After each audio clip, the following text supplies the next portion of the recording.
The market that totally abandoned the Zimbabwean dollar, or at the time the bearer check. And the bearer check, the Zimbabwean public lost absolute confidence in the same because it had become an instrument of arbitrage. It had become an instrument, a vehicle in respect of which the massive theft, the massive devalorization of our economy was executed and implemented. The last time that our government printed its own currency in 2008, it was a 100,000 trillion dollar note. But a 100,000 trillion dollar note that could not buy you 2 bottles of soda. All of you Zimbabweans here know what I'm talking about. But this money was printed in September of 2008, when we actually removed in 3 statutory instruments 25 zeros at different occasions from August of 2006. I don't know, Nigel Chanakira is here. I don't know what that currency is. If you add 25 zeros to 100,000 trillion, I don't think there's a lexicon for it in the language. You know, it's not there. Those of you who are in business, you know, remember when we shifted into the new millennium, we all feared Y2, the breakdown of the system because we moved. But in Zimbabwe, our own Y2, because our computers could not carry the zeros. When I became finance minister in 2009, one of the things we had to do, we sought a grant of $30 million from Donald Kaberuka at the African Development Bank to embark to purchase both hardware and software to cater for the new public finance management system, because the previous one had been destroyed by zeros, and this is fact. But what was behind? What was the cause of that breakdown? And if you study the history, it's obviously fiscal deficits. We have never had a government that has been able to live within its means. If you look at 1980 to 2001, the average percentage of the deficit was 8.8% of GDP. And the government was spending as much as 77% to 88% of its resources on financing the domestic budget. So we've lived in a regime of overspending from time immemorial, from 2000. And of course, things hit a roof in 1997 when we had the payout to war veterans. And of course, we've started financing the war in the DRC. So what brought us to 2008 was basically skewed policy distortions centered around budget deficits, total sovereign, and of course sovereign debt, and of course another thing, the pernicious role of the central bank. The pernicious role of the central bank. The overzealous role of the central bank in the economy. By 2008, the footprint of the Reserve Bank was 36% of GDP in the economy. In 2008, the money that was generated through the machinery of the Reserve Bank was $1.1 billion. The money that was generated by government through the machinery of government was a mere $400 million. So I'm looking at the drivers of what drove us to 2008. But those factors, you find them in 2018. You find them in 2019. What are those factors? Number one, we have a budget deficit. We have a budget deficit that has been as high as 18% of GDP. The IMF will give you a figure of 9% of GDP. If you look at the IMF report of May 21, I've never seen a more dishonest report. But at least you can look at the figures. You can see consistently how this regime, how this government is maintaining the budget deficit consistently from 2013 to the present day. it's not budget deficits per se that are a challenge. What is the challenge is how you monetize the budget deficit, how you monetize the war that is created by overspending. And this is where the challenge of Zimbabwe has been. We have been monetizing the deficit through legal and extra-legal means. One of them has been borrowing from the Reserve Bank beyond the statutory limits provided for in Section 13 of the RPZ Act. And so as I talk to you right now, we owe the central government owes the central bank about $3 billion US dollars because of a consistent overdraft that was maintained from 2014 to the present day. Another extra legal means has been the issuance of paper like confetti. Treasury bills in excess of $7 billion US dollars have been issued in the last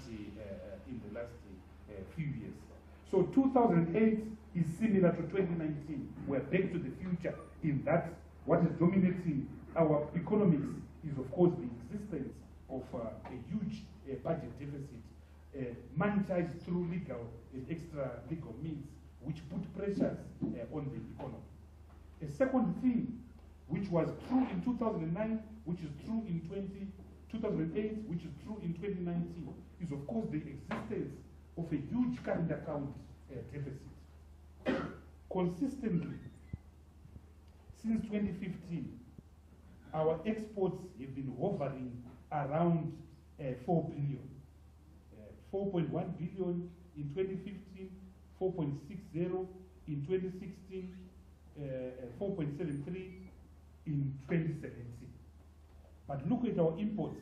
Consistently over the same period, our imports have been hovering around 7.5. In fact, as of 2018, they were $7.9 billion. And I'm using the staff report by the IMF of the 21st of May 2019, staff report number 19 of 2019. I totally disagree with it. I think it's a very dishonest document, but I can speak to that later on. So what it effectively means is that we have a gap of almost 4:1 between our exports and our imports. Put in very simplistic terms, for every dollar that comes into Zimbabwe in the form of export earnings, $4 are going out of Zimbabwe in the form of import earnings. So now, when you have got a huge and the surprising thing is that that is more or less the same ratio we had up until 2008.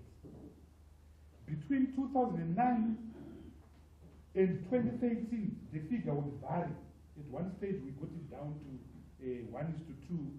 At one stage, it was as huge as 5:1.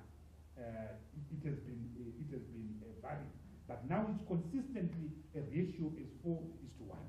So where you have a current account deficit that is at least 15% of GDP, you do not have the material conditions for the introduction of your own currency. The third thing are reserves. You know, there are people, let me just talk about reserves. We have reserves of about $250 million in the form of SDRs, special drawing rights, that I kept at the fund, which is money that I in fact left, or that we left as the government of national unity in 2013. In 2009, 10, we were privileged to receive around $500 million from the IMF SDRs as compensation for the G7's responsibility in causing the global economic crisis. So we diligently kept a huge chunk of this money as our reserves. But if you have got imports of around $7.9 billion, $200 million worth of import cover is less than 1 week import cover, is as good as zero, is as good as a nugget. So we have no reserves at all. Now, classical economics moved in the 70s from a bullion-backed currency into a currency that is not backed, but it is not true. It is a fiction say you can get away with a currency that is not backed. A lot of people speak about the US dollar not being backed, but I think they underestimate the size of the American economy. They also underestimate the confidence, the goodwill that is behind the backing that makes the US dollar internationally fungible and internationally accepted. And any accountant in this room knows that there is a lot in goodwill, and goodwill is an asset. When you sell a business, goodwill is an asset that you actually sell. So I don't buy to this fiction that you can get away with a currency that is not backed. So as long as we don't have the fundamentals, which are the following, and I want to come to the most important one. The most important one is actually production. This economy is not producing. This economy is shrinking. If you look at the staff monitor reports, the growth rate this year is minus 2.2%. But I think the more accurate figure is the one produced by the IMF itself, the one produced in the April Regional Economic Outlook report by the IMF, published in April of 2019, which placed our growth rate this year to minus 5.5%. Why do I say minus 5.5% is accurate? Look at the state of our electricity and the multiplier it is having on industry. You cannot have an economy that grows anything when you are having a blackout of 15 hours. I was in Parliament yesterday where the Minister of Energy, the very unfortunate Fortune Chassis, he should change his name to Unfortune Chassis, disclosed that we are hardly producing 400 megawatts of energy when we require, when demand is 2,000 megawatts. There are gold miners in this room. I saw Victor Gapari somewhere. You cannot produce. Then we have the drought, the El Nino effect, massive dislocation. Then we have the currency issues, again a major source of contraction of the domestic economy. So when you are not producing, you do not have an economy, and when you do not have an economy, you can't even think of dollarizing again. So we do not have the fundamentals. We do not have a stable current account position. Our current account deficit is around minus 15%, so 15% of GDP. We do not have a positive capital account. In fact, since 2017, at least during President Mugabe's time, average investment in this country was $400 million. Now that has sunk to under $200 million. So the capital account is in zero position. Then of course, the disastrous situation around the fact that we don't have reserves. But all these things are 40% determinants of whether you can introduce a currency or not. 60% of the currency is politics. 60% of the currency is confidence. This country suffers from a crisis of confidence, emanating from our politics, emanating from the broken down social contract that is non-existent in Zimbabwe, emanating from the fact that modern states do not function on force and on authority. Modern states functions on voluntary surrender of responsibility on authority and the existence of reciprocal obligations. We've just written a book about this. It's called Democracy Works. So we do not have that which is essential to create a functional state, which is the glue that is brought by social cohesion, by the existence of a social contract, by the existence of voluntary surrender of your authority to citizens that you want you to govern you. And this is why I began my remarks that we have a crisis in Zimbabwe that goes beyond the legitimacy that my party talks about, the legitimacy of the 30th of July 2018 election, with the legitimacy surrounding the state itself. That is the biggest challenge that we have. There are no fundamentals to break a currency. So what is going to happen?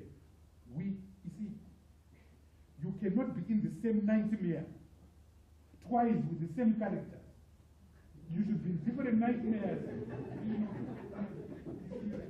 You should be in a nightmare where your house is falling down because someone is touched it. Then the next nightmare you are being run over by a truck. But if you are in the same nightmare that you are drowning constantly, there's a problem. And unfortunately, Zimbabwe finds itself. Professor Paul Collier wrote a book called The Bottom Billion. And he speaks about traps, poverty traps, and so forth. We have got the traps of crisis traps. We have got the traps of these same recurring nightmares of illegitimacy, of disequilibrium, of dislocation, particularly since 1980, particularly since 2006 to the present moment. The same challenges of an overzealous central bank, an expanded monetary policy, an expanded fiscal policy, budget deficits, overwhelming domestic debts, overwhelming sovereign debts. It can be, it can be a recurring nightmare. But what the figures I'm talking about don't do is actually to capture how the ordinary average person in Chendambuya, in Lotito, in Highfield, in Makokova is reproducing himself on a day-to-day basis. And one of the frightening things is the fact that our poverty levels, 79% of our people until recently have been living below the poverty data line. But that figure is increased. I was just talking to a comrade from the colleagues from UNICEF and the WFP. Our poverty levels are growing. So more than 85% of our population right now is now living before the poverty data line.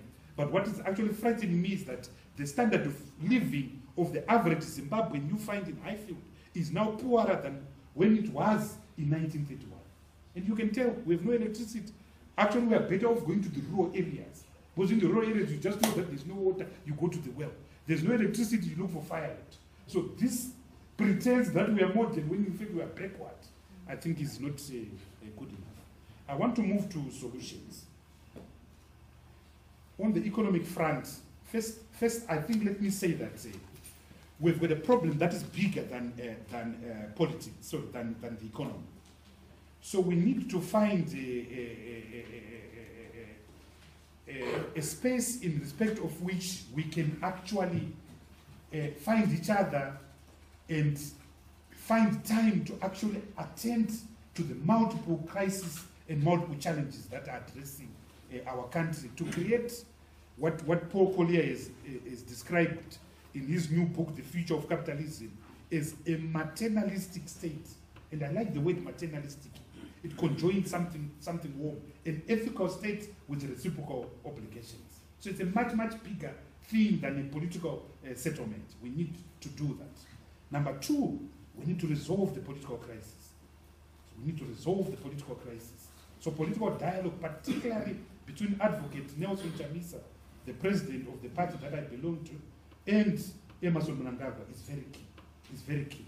And that this dialogue is important to create a soft landing for Zimbabwe. We need a national transitional authority, a national transitional mechanism to create a soft landing for our country. If we don't do that, we are heading for an implosion. We're heading for an Armageddon in the form of another military coup. And this is a point that I keep on saying, that the signs are written all over, just as they were obvious in 2017. In fact, if you look at some of the things he wrote, some of the things we wrote, we were arguing as way back as 2013 that there will be a coup in this country. Of course, we couldn't predict 14, 15, 16 November. But all the material conditions of another coup are in existence in Zimbabwe at the present moment. And remember, if you study history, there's no coup which is a solitary coup. A coup always comes with a twin brother or multiple brothers. Ghana had a coup in 1966. Between 1966 and 1990, it had 8 coups. Nigeria had almost double. In fact, there was a time in Nigeria where an average military government lasted for 2.5 years. So it was just a reproduction of military. I was in Malawi recently to launch our book with President Obasanjo. So we visited the house or the home of the Nigerian High Commissioner in Lilongwe. So in his boardroom, he has got all these military generals from 1962. It's amazing. Including Obasanjo, a very handsome Obasanjo. It's just amazing. It's just amazing. So we need to democratically coup-proof our country by finding a democratic solution to our country. I've said a very deep thing. We need to democratically coup-proof our country by finding a democratic solution to our country to avoid a vacuum that makes military intervention inevitable. It's a very heavy statement. So there has to be dialogue. There has to be dialogue. There has to be dialogue. I suspect that 60% of our problems are politics. I don't want to go into the mechanics of the National Transitional Authority or the National Transitional Mechanism. On the economy, number one, we have to deal with the root cause of the Zimbabwean crisis. Firstly, we're not producing. So there has to be attention to the productive sectors of the economy, the manufacturing sector, agriculture, and mining. We have to remove the distortions in the economy to allow those that can create wealth to create wealth. And one of the biggest, if not the biggest, impediment right now is monetary policy. You cannot expect business people to continue existing when all their costs, their imports are indexed in US dollars, but you are forcing them to sell products in a worthless currency that is not worth the paper that it is printed on. So resolution of monetary policy is very key. And there we simply have to dollarize. We simply have to dollarize again. I want to tell you something just to make my case. I've got here the monthly economic review produced by the Reserve Bank in March 2019. So I'm giving you a V11. So the government introduced the Nostro FCAs in October of 2018. So from October of 2018, they then started recording separately US dollars and our Zollars, whatever you call them, RTGS and so forth. So this is something that you'll find interesting. In October of 2018, only $149,041.84 was banked. In November, $139,613.34 was banked. But the money increased. And I think the money increased because people could go to the bank and just get money. Most of you, I know you bank with the Stanbic Minerva. You just go into that bank and get your money. So some confidence was built. And the Reserve Bank, by the way, was boasting that confidence is building. Go to their website. So in December of 2018, there was $343,305. In January, $418,000. Do you want to know how much was banked in January? It's in February. $1,190,521.65. Do you want to know the total in March 29 that was sitting in Nostro FCAs? $1,417,836.22. Do you want to know the total is at the end of May 2019? $2.5 billion US. So the economy was dollarizing on its own terms. And this answers the question, where will you get the money when you dollarize? The money is there because the economy, even the few residual pockets that are producing. But here's the question now, where is this money?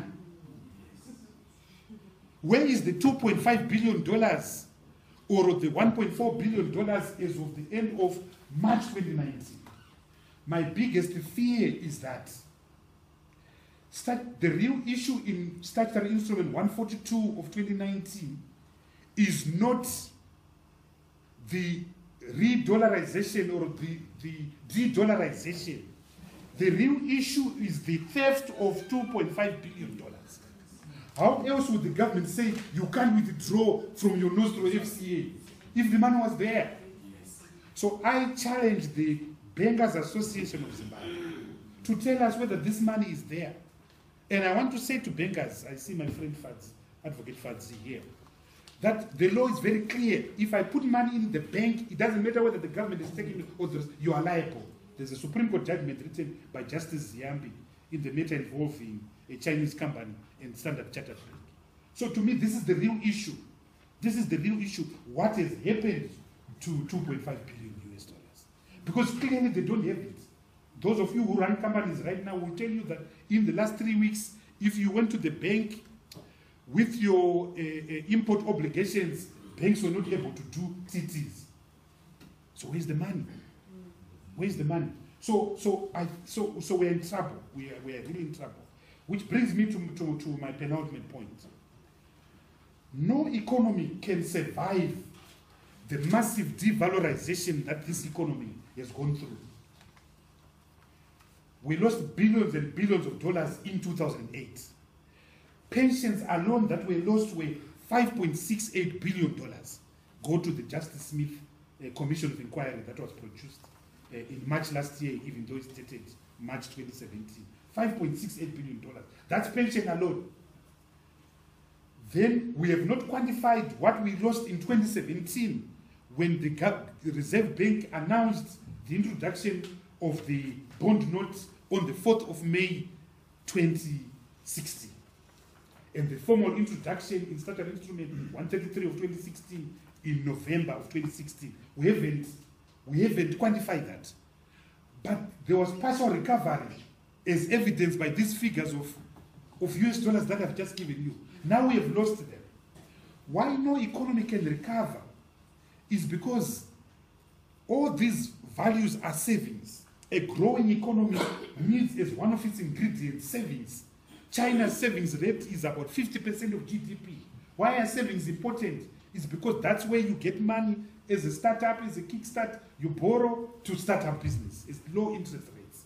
So if you have this devaluation, massive devaluation, Vakanyanzi, you are the economist, I'm just a poor lawyer who knows nothing. You will have to tell us what is the cost of the devalorization of 2008, of 2016, now of 2019. I submit that we can't. So what in fact, the reason why wars are difficult to recover is that wars destroy value, wars destroy savings. Now we haven't had a war, but we've had something much worse than a war, the tsunami of economic mismanagement, expressing these 3 seismic episodes of devalorization in our economy, 2008, 2016, and 2019. So I've said everything that I can say, but I think the country just needs prayer.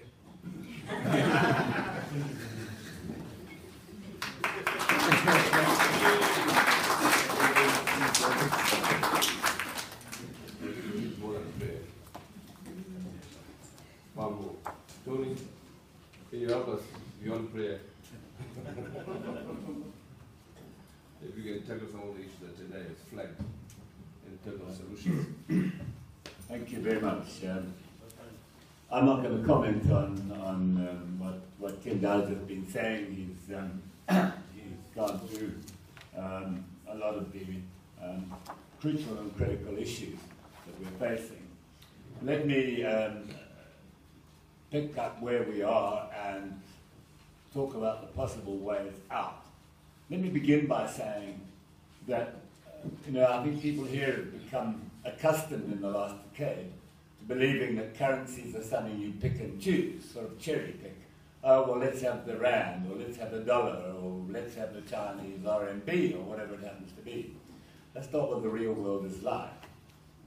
Ken Dowd made the point that when we dollarized in 2008, 2009, it wasn't the government that dollarized, it wasn't Patrick Chinamasa who stood up in Parliament and said it. It had happened already. It was the markets that did it. And that's what the markets have been doing in the last few months. So, de-dollarizing, having got yourself into that situation, is extremely difficult. I cannot think of one example of successful de-dollarization. The possible exception we keep being told about is, of course, Israel. But when you look at all those Latin American countries that dollarized, and some in Eastern Europe, you'll find that they're still substantially dollarized in terms of US dollar deposits. In the banking system at the moment, as of March, we've got about $740 million in US dollars as designated by the Reserve Bank. And if you convert that into the money supply, it gives you a huge increase and therefore a great thrust towards inflation. Let me make a second point, which also draws on what Tendai has been saying. That is that the issue facing the economy is not per se an economic issue. At the end of the day, the solution to the problems of fundamentally political stroke social. You can have any kind, you can change currencies as often as you like, but you're not going to change the underlying fabric of the economy. Tendai calls it production, I'm afraid I don't, I call it productivity, which seems to me to be the critical issue. Let me also make a third point before I pick up, and that is, we have an old adage in economics: if something can't work, it won't work. And this lot is not going to work. And therefore you have to ask, well, where do we go from here? What is the strategy? The strategy, put very simply, and you'll see the political and social connotations of it. The strategy is to squeeze the supply of local liquidity, i.e. RTGS, or ZIMDOLLARs, or whatever you want to call them, to squeeze that to the point where people do not have the RTGS funds to be able to speculate, in inverted commas, in the parallel market. And in that way you will reduce the demand for and price of foreign currency. One of Tendai's erstwhile colleagues, my work name, gave a long talk yesterday, and somebody, just to punish me, I think, sent me a podcast, or whatever you call it these days, in which this chap said that I've never discovered who we were, we have decided that the exchange rate should be 4-to-1. And he then went into great detail as to how this is going to work. But clearly, when we look at the strategy, the only way to hold the exchange rate at the sort of levels the government hopes, and according to this source who talks about we the whole time and was at a meeting on Sunday with whoever the rest of the we's were, and they were discussing, and they decided that the proper rate was 4-to-1. And that what's happening in the parallel market, where today it's about 12, apparently it was 13.5 yesterday, but who knows, these are just numbers that are thrown around on the websites. But what they have decided is that the currency is going to, the local currency is going to strengthen vis-a-vis the US dollar. On what basis? Well, the obvious basis on which a currency strengthens is one, by a recovery of confidence, and that certainly isn't happening. This country is, the economic stroke political outlook has probably never been more uncertain. Certainly the currency outlook has never been more uncertain since dollarization in 2009. How do you encourage confidence? Is it through another 8 pages of exchange control documents that came out on Tuesday evening, and which were then quickly corrected, in inverted commas, by Governor Nguja, who has a lot to correct, and so this was just one other exercise. Arguably the only sort of bright spot in the economy at the present time is, from a balance of payments viewpoint, is we've got a very good gold price. But the problem with that is that an increasing proportion of gold is not finding its way into formal channels, but is being sold informally, because people can get paid in dollars then, rather than waiting to be paid via the Reserve Bank at a 45-55 share out. What is the point of banning forex transactions, or people buying and selling in US dollars? In effect, what you have done is you have cut a chunk of the economy. Now, how big that chunk is, but you can if you want to give a parallel to that, you can say when you took over the land in 2000, you cut a chunk off the economy then in the form of the commercial farming sector. Well, you've done the same thing now. Talking to people, they'll tell you that construction contracts have come to a halt because they're being paid for in foreign currency, and so on. So you really have put a dead stop to a range of activities. And people are going to withdraw their dollars from Nostras. At my bank, you can walk into the, so I was told yesterday, you can walk in, and if you've got a Nostra account, you can draw out $1,000 US a day. So if people can do that, you can be sure they're going to do it. Because no one is going to want to leave the money in the bank for the Reserve Bank to take it over again, as they've done on 2 previous occasions. The squeeze on liquidity to make people, to deny them access to RTGS or ZIMDOLLAR, whatever you want to call them, includes raising interest rates. Well, you had to raise interest rates because they were massively negative, 90% or something negative. So you put them up to 50, but which banks can afford their customers or to charge their customers at those sort of interest rates? Answer, very few. So really what I'm leading up to saying is that the policies are designed to squeeze liquidity, but they're going to squeeze what remains of output, and they're going to squeeze the economy in terms of production and exports. You have export flows at the moment of approximately $4 billion. Assume that just 1/4 of those are converted to the new currency at 6-to-1, the official rate. Then you're going to add something like 60% to the money supply. And that was going to be hugely inflationary. So the policies, the government that is committed to trying to reduce inflation is in fact feeding it. In the first, and here I disagree with Tendai, in the first 4 months of the year we had a budget surplus of $570 million. And there are 2 aspects of that you have to look at. The first thing is $1 billion in extra tax was taken out of the economy between April 2018 and April 2019. Most of it in the fuel tax, which was $760 million, another $400 million almost in the pernicious 2% transaction tax, the balance in things like PAYE and VAT, etc. But if you look at the other side of the ledger, and you convert the inflows into real terms, in other words, adjust for inflation, you find that government spending went down 40% in the first 4 months of this year. That's why you have hospitals without drugs. That's why you have schools without food, and so on and so on.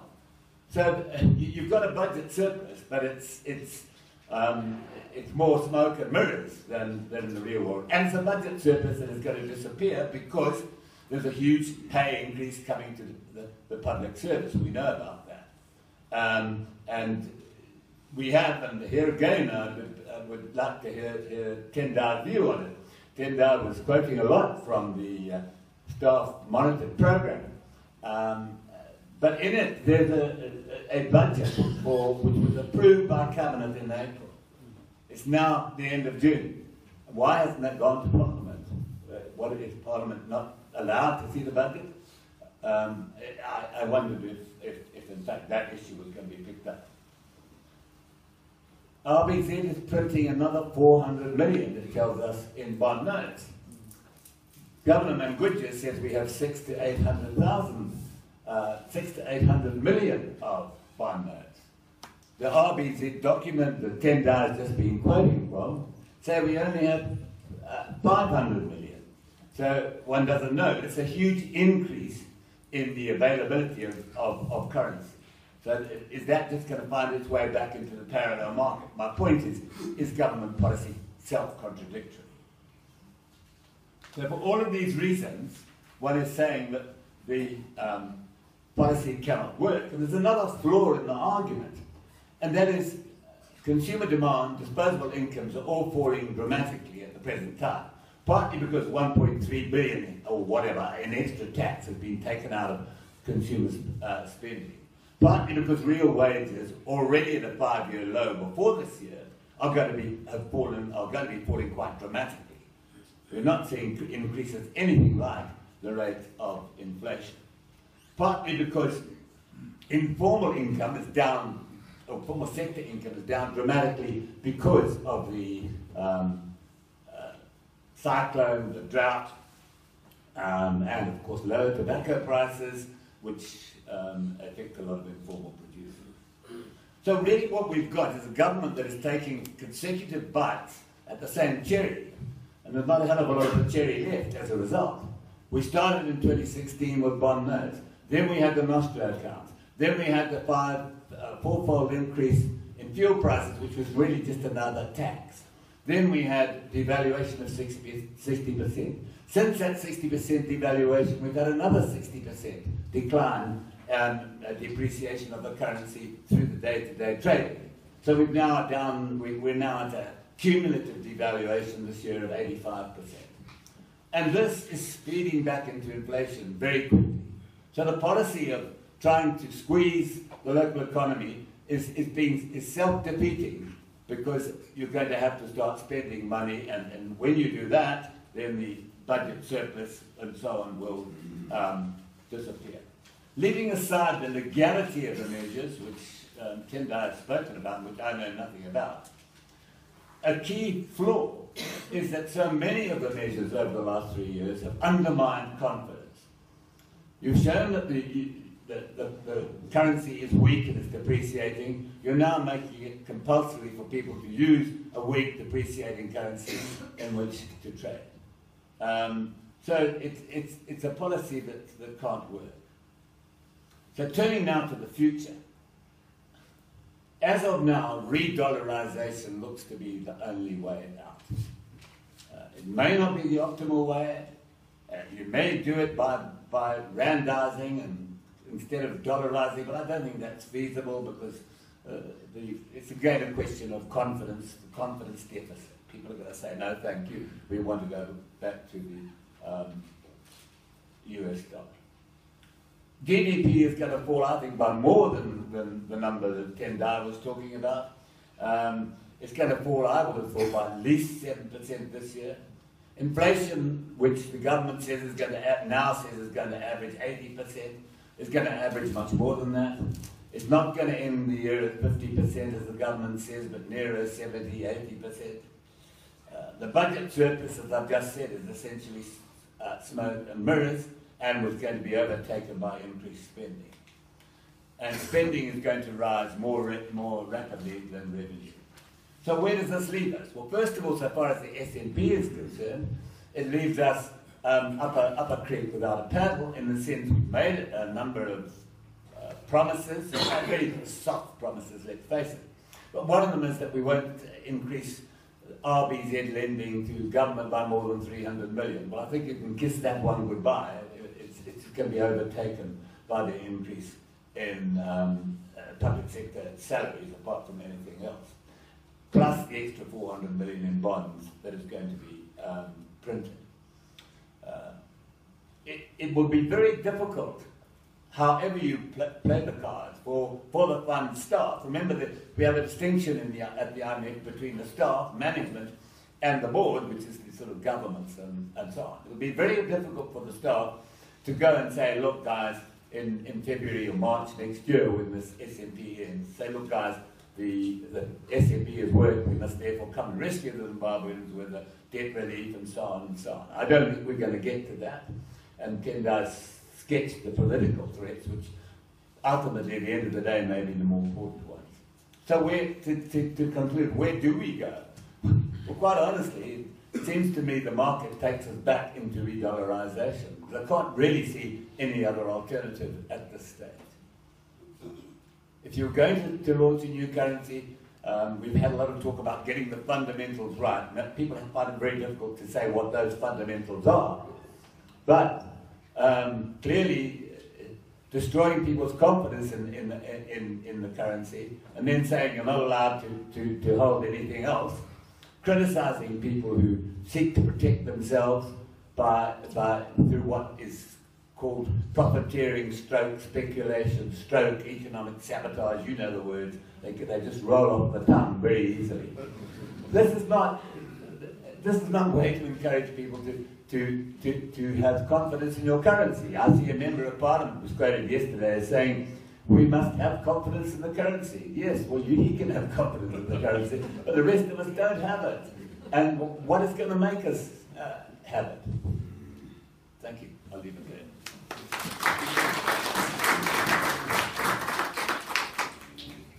One word. Simple.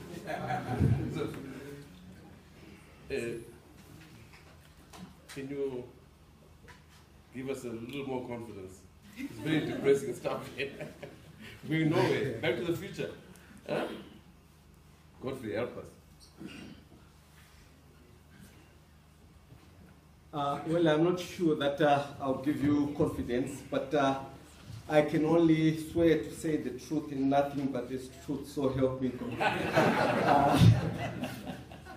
Well, I think it's quite a tall order speaking after a former Minister of Finance and a politician, and also after a professor of economics. My task is very simple, basically to wrap up the key issues that are emerging. I just want to start by raising one fundamental issue that was not raised by my colleagues. I think it's very clear the issue of confidence and trust that has been underlined as part of the challenge. But I think it's even worse in the sense that you have got a situation in Zimbabwe where the state itself is not coherent. It's not about the relationship between the state and the society and so forth. I think you saw earlier this week the youth league within the ruling party coming up with a list of names. And it's quite interesting. You look at the names on the list, Central Bank Governor, this is the ruling party, which doesn't have confidence in its governor, in quite a number of the ministers. They even identify them by name. So it's quite interesting if you look at the discourse on development that over the years, the international community has spent a lot of energy trying to understand what makes policy work. I think some of you have read the World Bank's Growth Commission of 2008. They tried to understand after structural adjustment programs, what is it that should be done to make programs work? And some of you are familiar with the Paris Declaration on aid effectiveness. They came up with 5 principles. The first one is ownership, national ownership. Programs must be nationally owned. Government-led processes with stakeholder participation, if they are to succeed. I think that was quite an interesting aspect. Secondly, the issue of alignment, harmonization, then mutual accountability and accounting for results. And these were distilled in 2011 into the Busen principles on development, no longer aid, but development effectiveness. And they consolidated them into 3. Democratic ownership, namely government-led with stakeholder participation. And secondly, inclusivity, ensuring that the key stakeholders are actually involved. Thirdly, the issue of accountability, that there is mutual accountability. So if you look at what is happening, yesterday was a very interesting session. I participated in the tripartite negotiating forum, both on the technical side and yesterday with the principals.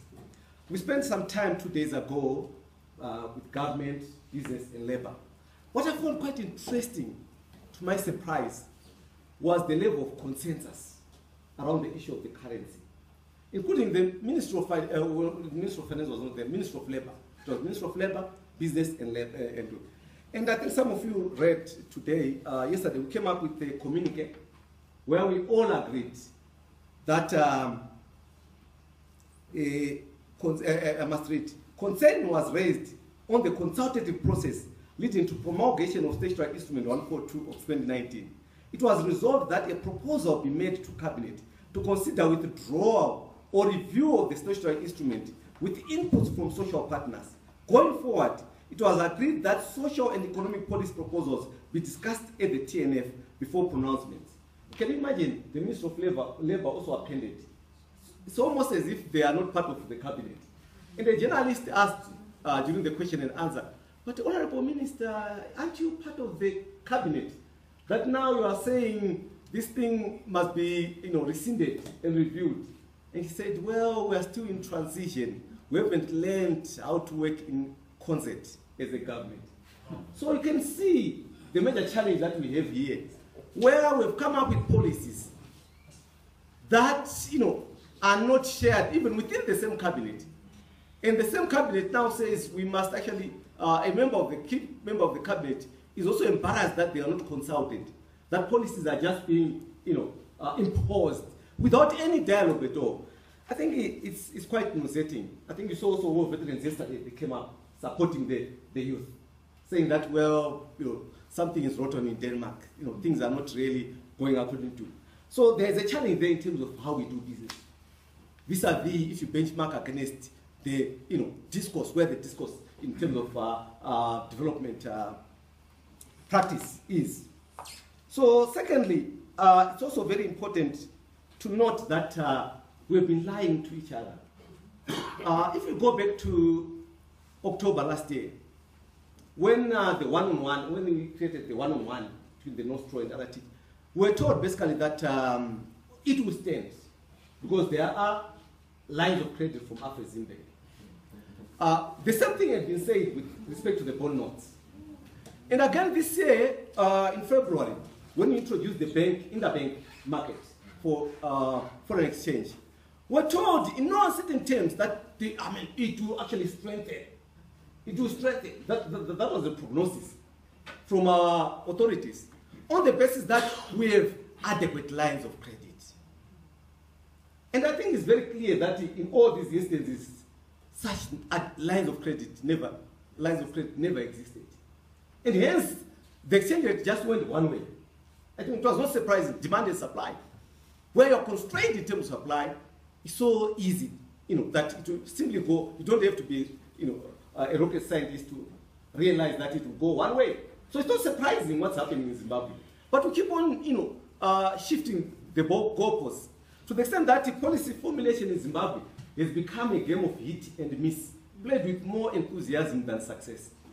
So we see the same success that we saw exuded in Gideon Gono, very confidently wrong. We see the same sort of confidence being exuded. Oh, okay, this hasn't worked. Okay, we'll try another thing. And it fails. And it's so obvious. That's the first lesson that you learn as an economics student, demand and supply. That if you're short on supply, the price will go one way. So it's not surprising at all that we are going through this process. That inflation, since my colleague, my classmate Ntuli took over, there was no supply. And when we created, the one-to-one last year, in October last year, Gresham's law applied. We created back money. We showed everyone else that there are two currencies. There's the RTGS and there's also the multi-currency or US dollar. And when we came up with the interbank market, it was so clear that rational human beings, I'm not sure who amongst us would want to hold your assets in RTGS in this context. You'll be very interesting. And I think you would want to check what you've been smoking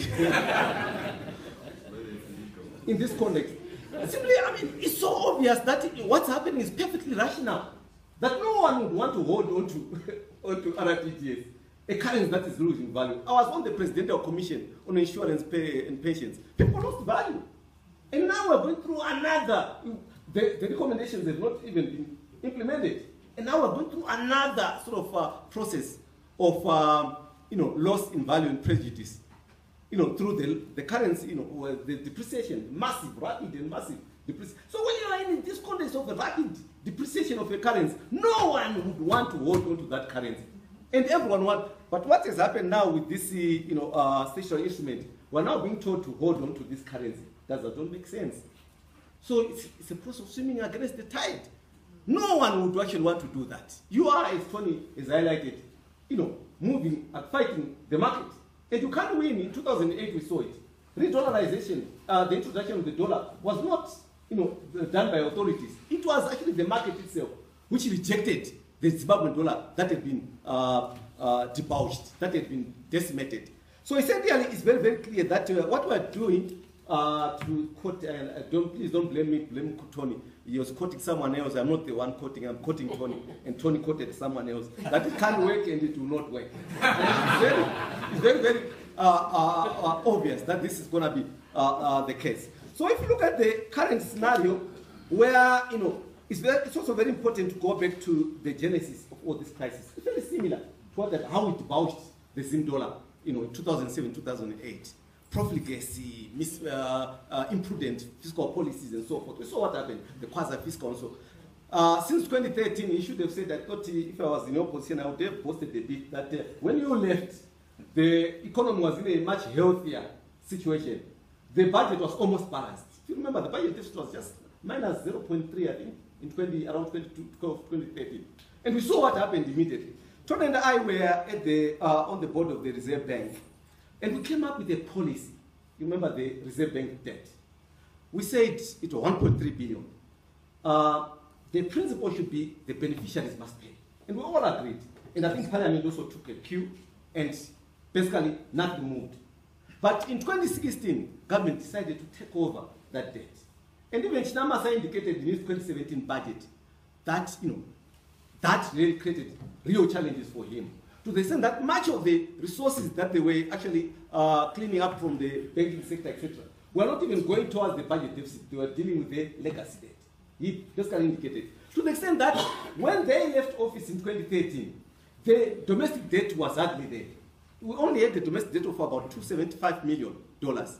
But within such a short space of time, the domestic debt is now 9.6 billion, even way above the external debt of 8.0 by December last year, right, of 8.5 billion. And if you've got such a huge debt, you should be able at least to point to something that we've done with it. Say, guys, look at the infrastructure, look at the energy. We have actually done something with it. But there's nothing to show for it. The only thing to show for the domestic debt are the power outages that we see now. The roads that are not being rehabilitated. The challenges with fuel. All of us, we can see the last 6 months, what has happened within the last 6 months.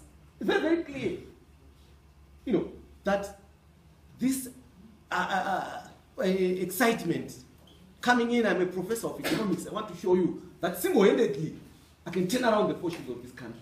And we've seen what has happened. And that's why it's most embarrassing that even your own Minister of Labour disowns you. And appends their signature to a document that says cabinet must rescind what my colleague is actually promulgated. We are in this scenario where basically we can't even talk of a state. We did it 2 years ago on developmental states. We were basically exploring, learning lessons from those countries that managed to develop. And what is very interesting about developmental states is that they are cohesive units. The cohesion starts within the state itself and is extended beyond the state to other, you know, stakeholders, such that the national development agenda is voluntarily embraced, almost like what we saw during the liberation struggle, where after, you know, conscientization, it became a people's war, and that's how it was easily won. But with our development, it's so individualized. We're looking forward to a single minister to turn around the fortunes of the economy. And I think it's very clear if you look at what has happened within just this past six months, you know. And it's so clear that, I mean, what has happened could have been avoided if, for instance, we had understood the basics of economics, demand and supply. And also, in the context where if you introduce bad money in the context of good money, it's normal, it's rational behavior for people to avoid the bad money and go for the good money. That's why now the economy is re-dollarizing. It's rational. It's perfectly rational, you know, behavior that no one wants to hold on to a currency that loses value so quickly. Even if you are an enterprise, you can imagine, it's perfectly rational. You're not a financial terrorist. When you price your commodities the way they do, it's simply rational in the sense that when you price your commodities, because most of our commodities are imported, that's why we've got such a huge deficit, trade deficit. Simply because the retailer would want to set their price not on the basis of the cost of the foreign currency, but on the basis of the expected exchange rate at the time of retooling. So I won't charge you on the basis of what I paid for the current stock, but on the basis of what I expect the next stock in terms of retooling. It's perfectly rational. There's nothing financial or terroristic about it. It's just normal, natural, rational behavior. Of course, it also goes into play with the Zimbabwean culture where businesses basically, we are not into efficiency pricing. We're into cost plus pricing, where they also do their markups and all those things. Yes, there's an element of profiteering in that regard, where basically in Zimbabwe we are not really into efficiency pricing like what we'd see elsewhere. In Zimbabwe, we are still very much into cost plus and then a huge markup. And that basically is still what is happening. So in essence, if you look at what has happened, we've dug ourselves into a very difficult and invidious hole, where in this case, for government, they didn't have much option. They found themselves between a hard rock and the surface. For them to re-dollarize was going to be difficult, because the civil servants were now demanding to be paid also in a currency that they did not have. The soldiers were now restive. In fact, when we were talking to the guys in the Ministry of Finance, they basically intimated that you guys, you must understand what the pressures that we're under. You recall the Minister of Finance intimated that he had to do this because he was, under pressure from the civil service unions that were now demanding immediate, simply because they were saying, and it was understandable. They were saying that the hospitals, if I want a drug, I need to pay in foreign currency. Rentals where we stay, everyone is demanding the right currency, the currency that can play its role as money. Money plays a simple role. It is a unit of account, it's a store of value, it's a medium of exchange, it's a standard for deferred payment. Now, do you use an RTGS for those purposes? No, it has been destroyed to the extent that it can no longer play the functions of money. And it's so simple that's why people don't want to hold onto that RTGS currency. And even now, as we talk, it will be foolhardy for anyone to say they want to go to the, even given that our historical experience, that we lost value, as Tony and the Tendai is highlighted. We lost value. And we know basically history is repeating itself. What we experienced in 2008 is what is actually happening right now. There's nothing complicated. We know we lived it. And we live so close to our history that the majority of us remember vividly how much we lost value through those processes. And what is quite interesting also, if you listen carefully, Tony, you remember when we were on the board as well of the Reserve Bank, each time, for example, after the 2013 elections, there was always this rumor that the government were going to introduce a local currency. And the then governor would run around, calming the markets. No, we're not introducing it. Why? Because he realized what it meant, the level of trust in the local currency, and also the absence of the fundamentals. Even on this Sunday, when the Minister of Finance was elaborating on the current scenario, he indicated that we will not introduce a local currency until the fundamentals are in place. Even His Excellency said the same thing recently. And then after 24 hours, the fundamentals, Eureka, are in place. And we've got the RTGS. You can see the way, the madness, the way we do business in Zimbabwe. It's not surprising that we end up where we are, is it? Someone said, paraphrasing Aristotle, we are what we repeatedly do. Excellence is therefore not an act but a habit. So are you surprised if you look at the habit of the government, that we are where we are? If you look back at how they manage the economy, the profligacy, and right now you see one of the issues, and I understand where the youth are coming from. We're in a context where there are a lot of issues that are not resolved. The issue of corruption. Right now, even with the recourse to our diamonds, we're told by the same government, our current government, I'm not saying anything that is like, I've got a lawyer. We were told basically they've just fired all the managers at the Zimbabwe Diamond. And then you say, even under the new dispensation, we thought that they resolved the diamond saga. We thought that now there was transparency, they consolidated and things were moving. Now the managers were fired. When Joram Bumbo was asked, he was being accused of corruption recently, when he was Minister of Transport, he simply answered, why are you accusing me? I'm the one who has actually exposed the corruption at Znara. And I think some of you saw some few weeks ago, 3 weeks ago, some judge was, was launching something at Rusape, courts, and she says on television, we have discovered that all the magistrates here in Rusape are corrupt. So what we've done, we've redeployed them. I mean, this is Zimbabwe. So I often argue that Zimbabwe is not short of ingredients. Zimbabwe's problem is one of stewardship. The resources we have, people would kill to have such resources. The diamond resources that we have, we can't account for them. The gold that Tony highlighted, 65% they say of the revenues from the diamonds are now coming from artisanal miners. And by the way, they are illegal, according to the law, isn't it? But they are just operating, selling to Fidelity on a no questions asked basis. That's why in the end, they have no obligation actually to channel, to sell through the official channels. Because the way the whole architecture, this whole sector is organized, it's like that it's open to abuse.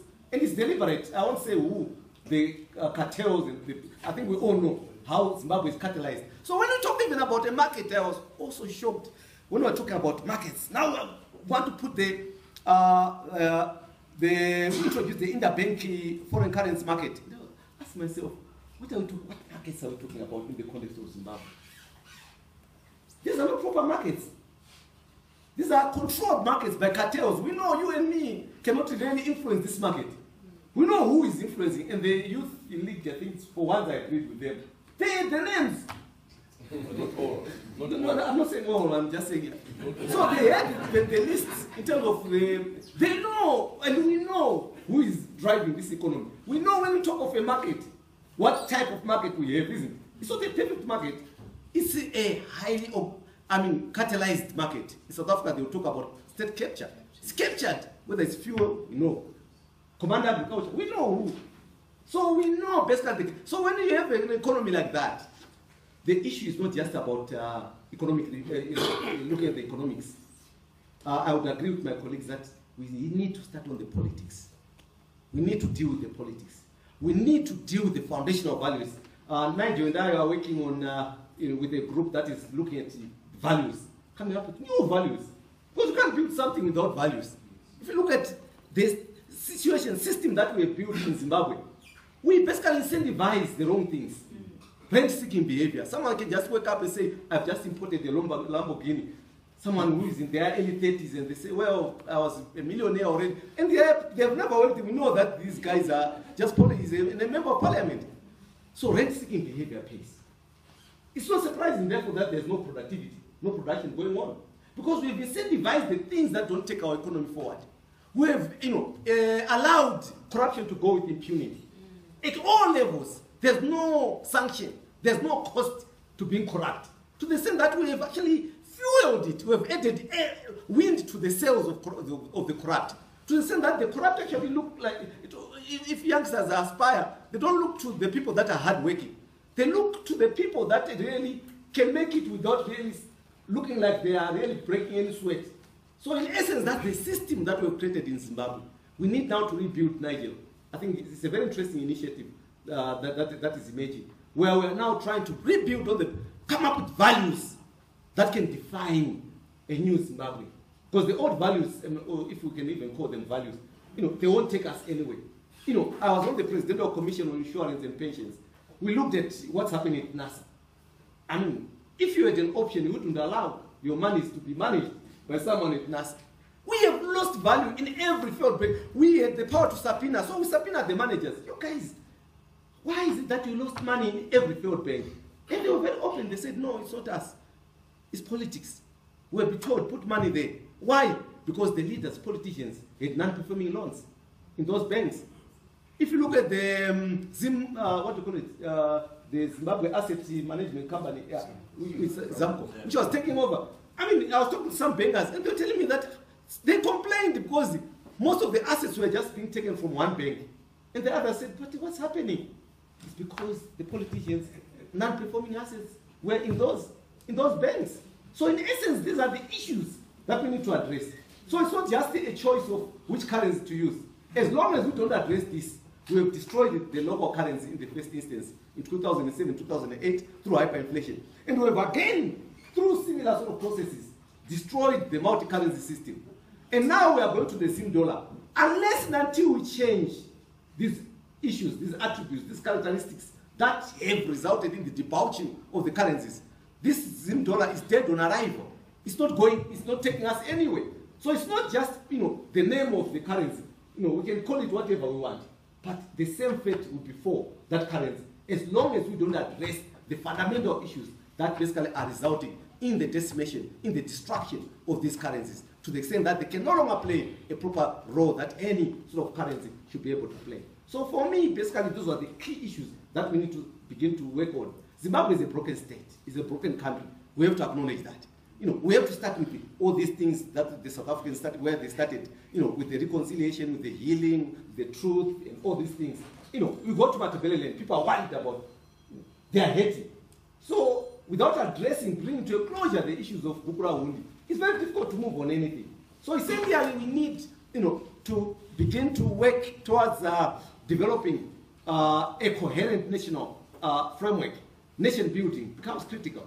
Healing, reconciliation, all these aspects, attributes are critical. But that cannot be done by the same people that have resulted in this. That's why I would agree with you on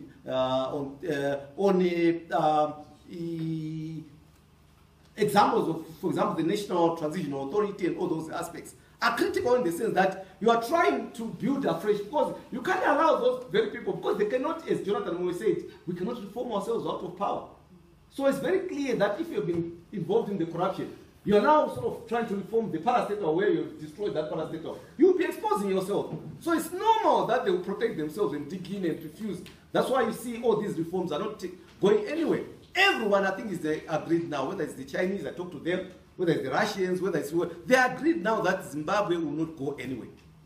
Zimbabwe will not go anywhere unless we address these fundamental issues. So basically, we need to go back to basics, to rebuild a Zimbabwe and reimagine a better Zimbabwe, an inclusive Zimbabwe, an accountable Zimbabwe, and come up with new values and principles that can actually create a much more humane and responsible economic and development trajectory. As it is right now, you find that the person who is setting up that law is also waylaying the same law, because they know already what they are going to introduce. And they basically they waylay and take advantage of those laws because it is serving their interests. So essentially, we need really to go back to the politics, the governance, and address these wider issues before we even talk of the name of the currency that we want to use. Thank you so much.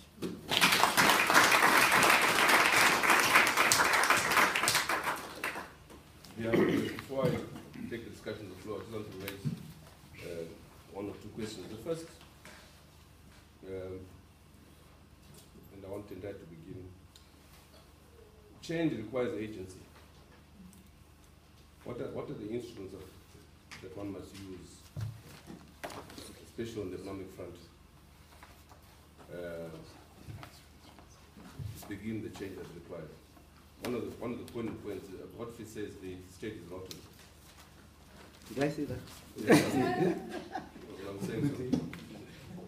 Not only is the state rotten, I think, I've said this before, I think the people who are managing government is the worst team ever since independence. I've never seen such clueless people. I begin to wonder what is the process being used decision-making wise. I mean, when you see a government which is so discordant, disorganized, where decisions are made overnight, not in cabinet. So we weren't in this government. We had cabinet system. There was cabinet paper. Would go through cabinet several times before decisions made. Here we have kind of kangaroo type of decisions being made overnight. So we have virtually no government. What's the agency for change in that? Number two, we keep talking about the NTA and so on and so forth. The MDC, what are your proposals in terms of concrete formulation of a proposed transition authority? And how far have you gone in terms of interacting with your counterparts across the floor? The third is this, you are a member of parliament. What is the possible role of parliament in this trajectory? What's your assessment as to the capacity of parliament in which the opposition is quite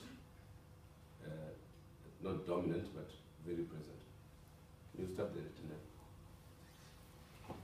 Well, thank you very much. And I want to thank Dr. Kanyenze and Tony for their remarks on the key subject of the economy.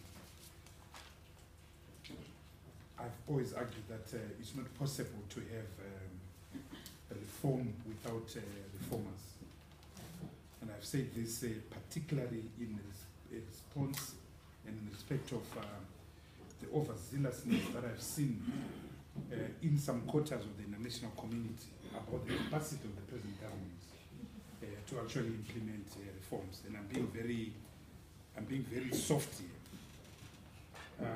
And one of those unfortunate organizations that is still in that mindset that you can actually have reforms is actually the International Monetary Fund, the IMF, at least the staff. I think their staff report of 21 May 2019, staff report number 19 of 144 is a disaster. Its opening line alone tells you that you are heading for a disaster. The statement that President Mnangagwa assumed power in 2017 after President Mugabe had resigned. The mere fact that you cannot acknowledge that there was a military coup in 2017 is a disaster. Then the line that follows after, he says, Zimbabwe held an election on the 30th of July 2018, which was very peaceful and was free and fair. That tells you something. And then, of course, some of the things are really technical. The document, for instance, is predicated upon a budget that was supposed to have been agreed in cabinet on the 23rd of April 2019. But anyone sitting in this room knows that a budget is that which is approved by Parliament. So for an international organization like the IMF to say, there was a budget approved, I've never heard of an April 2019 budget. I've never heard of an April budget. I was Minister of Finance for 5 years. But the most serious things are three. First is the agreement with the regime on the macroeconomic assumptions. That they even take the government line that inflation will decrease and lower in the second half of the year from June. That the exchange rate or the parallel exchange rate will lower. It's just criminal. That's not happening, and that will never happen. Secondly, is the skating around the elephant in the living room, which is politics. As long as you have any attempt to find a solution in Zimbabwe that leaves politics, you're wasting your time. You are really wasting your time. Third are the benchmarks, they call them the quantitative targets, in the actual memorandum of understanding to do with the SNP. You cannot have real serious economic debates in Zimbabwe without looking and dealing with serious structural reforms, i.e. the wage bill, which is consuming between 86 to 95% of total expenditure. You cannot have serious reform without looking at the issue that we were just talking about, currency reform and monetary policy reform. You cannot have serious structural reform without looking at the key issue of things like command agriculture, government expenditure, fiscal consolidation. So you have got very low benchmarks that are found in the document. But what is now more fundamental after 20th after Monday is that the introduction of the bond note, so of Statutory Instrument 142 of 2019, is such a fundamental revision of all the assumptions that were in the SMP as to render the SMP as agreed on the 15th of May 2019 a nugatory. Lawyers in this room know that in English law there is the doctrine of fundamental breach. When you commit a breach that goes to the root of the contract, Mungowe contract, there's no agreement. And that is what this government has done. That is what this government has done. They've completely revised. But knowing the staff as at least as I do, I'll be surprised if anything will happen and it will continue business as usual. the agency of change in Zimbabwe have to be the people of Zimbabwe. The people of Zimbabwe. So the people also include ZANU-PF. There is much the problem, but they're also part of the solution. So they are also part of the agents. But I want to make a further submission. So political parties are going to be important. The MDC in particular is going to be very key. ZANU itself is going to be very key. Civic society, churches, trade union movements are going to be very key actors in driving change. But I also don't think that, given our levels of distrust as Zimbabweans, we also can have change in this country without external referring, without the international community, in particular SADC, in particular President Cyril Ramaphosa, scaffolding any agreement, any arrangement that we may have here. So external referring or external agents is required, particularly that of SADC. And to SADC countries, Zimbabwe can't be deemed to be a foreign policy issue. We're not. We're a domestic issue. When we implode, South Africa feels. Equally, when they also sneeze, we feel it. You read the first quarter results of the South African economy.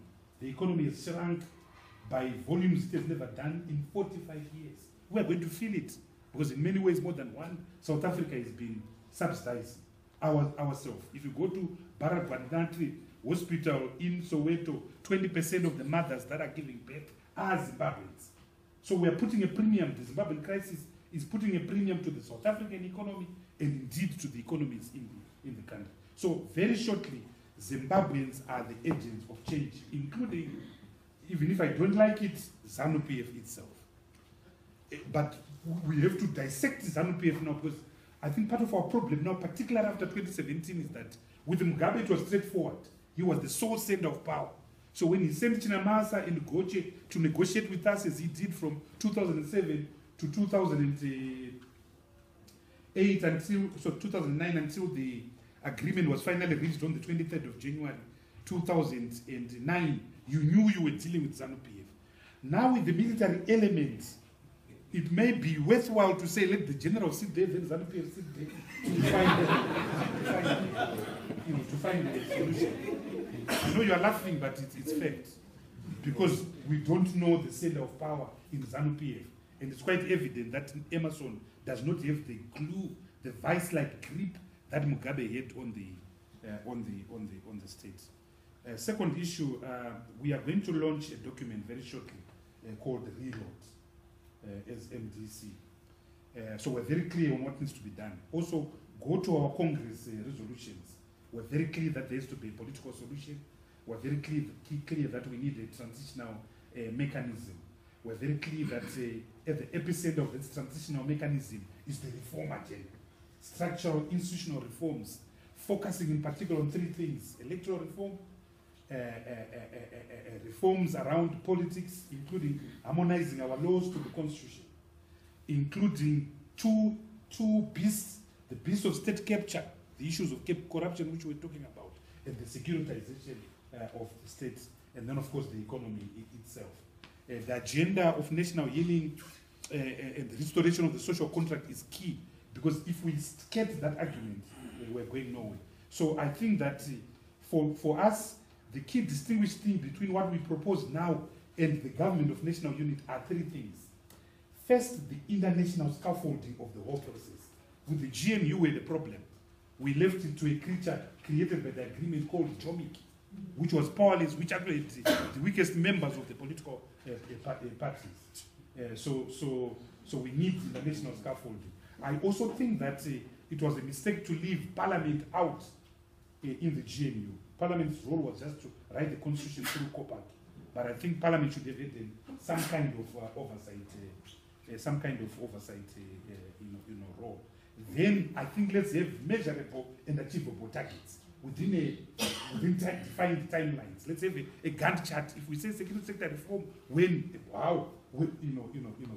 and then what happens if we fail to implement? In the case of the GNU, it was not that we didn't have agreements. You remember we pulled out of we disengaged from government on the 16th of October 2009. Then SADC called for an extraordinary summit on the 5th of November 2009 in Maputo. They said, go and discuss. By 3rd of April, we had completed, we'd reached agreement on anything, but nothing was ever implemented. Nothing was ever implemented. So we need an implementation mechanism and timelines, and of course we need a sunset. We need a sunset clause. Parliament is very key. Your other question. Parliament is very key. But I think that from a ZANU-PF point of view, one of the unfortunate things about the coup was that it also destroyed ZANU-PF. Now, I hold no brief for ZANU-PF. And I would like to see ZANU-PF liquidated, if that was possible. But a functional ZANU-PF is important for a democratic state, because it means the political discourse is done through recognized political institutions. Now, when you have a weak ZANU-PF, there is power that is now residing somewhere that has moved from Rotonro to KG6. And that's the problem with Zimbabwe. So the old ZANU-PF, if you went to parliament, you had the Chinamasas of this world. You had the Goches of this world. Indeed, the Emerson Mnangagwas of this world. The Mani Jurus of this world. So it became a forum where people could actually dialogue. Now we've got little boys that drive Lamborghinis. You can't discuss anything. So I find it, particularly from a ZANU-PF point of view, a very depressing setup. The other day, in fact today, with the Minister of ZANU-PF standing up and saying, moving a motion to support SI 142 of 2019, I think the old ZANU-PF MPs would have said, no, you will cost us votes, this is not on. So I think that one of the offshoots of the coup was to make ZANU-PF extremely weak. This is not to say the G40 was the strong ZANU-PF. This is just to say ZANU-PF is now very weak, at least at an institutional level, and the power is migrated to KG6. Thanks. We have a few minutes for comments and questions on the floor. Sorry, we began late, but 20 minutes. You can admit.